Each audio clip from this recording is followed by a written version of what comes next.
चलिए प्रश्न देखिए। प्रश्न में बोला जा रहा है कि एक वर्ग की भुजा में पहले 10% की वृद्धि कर दी जा रही है और फिर उसके बाद उसमें 20% की कमी कर दी गई। तो अब बताइए कि उसके क्षेत्रफल में प्रतिशत कमी हुई या वृद्धि, ये आपको बताना है। ठीक, हम ये मानेंगे उसका क्षेत्रफल क्या करेंगे, 100 कर लेंगे।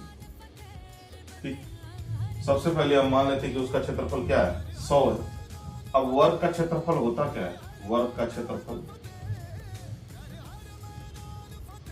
बराबर भुजा का वर्ग होता है, भुजा का वर्ग, यही तो होता है ना। तो यानी जो भी कमी या वृद्धि किस पे हो रही है, भुजा में हो रही है, तो इफेक्ट डालेगा किस पे, क्षेत्रफल पे। ठीक है, तो चलिए देखिए, हम मान लेते हैं कि सबसे पहले उसका क्षेत्रफल क्या था, 100 था। अब जब इसमें कमी या वृद्धि की जा रही है, ठीक है, तो सबसे पहले क्या हुई, उसमें वृद्धि हुई। कितने की वृद्धि हुई, तो 10% की वृद्धि हुई। तो जब 10% की वृद्धि हुई, 110 बटा के 100 हो जाएगा। और क्षेत्रफल निकालने के लिए इसका क्या करेंगे, स्क्वायर कर देंगे। फिर उसके बाद जब इसमें कमी हो रही है, 20% की कमी की जा रही है, तब उसका फाइनली क्षेत्रफल क्या होगा, तो ये 80 बटा 100 हो जाएगा। और इसका स्क्वायर कर दीजिए। ठीक है, 80 बटा 100 हो गया, तो इसका स्क्वायर कर दीजिए, यही होगा।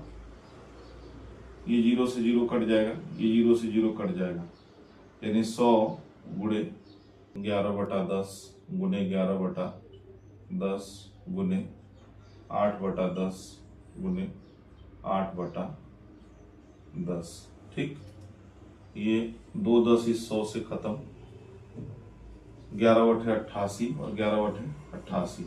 88 में 88 से आप गुणा करेंगे, 88 गुणे 88 जब आप करेंगे तो ये आपको मिल जाएगा 7744 टोटल।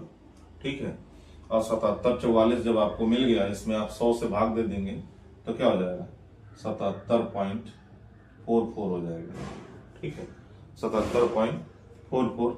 अब ये जो है, ये 100 से कम है कि ज्यादा है, तो ये क्या है, 100 से कम है। तो जब 100 से कम है तो क्या दर्शाएगा, परसेंटेज कमी को दर्शाएगा। क्या दर्शाएगा, परसेंटेज कमी को। तो कितना कम है, 100 में से घटा दीजिए, यानी 100 माइनस 77.44। तो जब आप इसको घटाएंगे 77.4 को, तो ये क्या हो जाएगा, कुछ 22.56 के समथिंग आ जाएगा। 22.56% की क्या हो गई, कमी हो गई।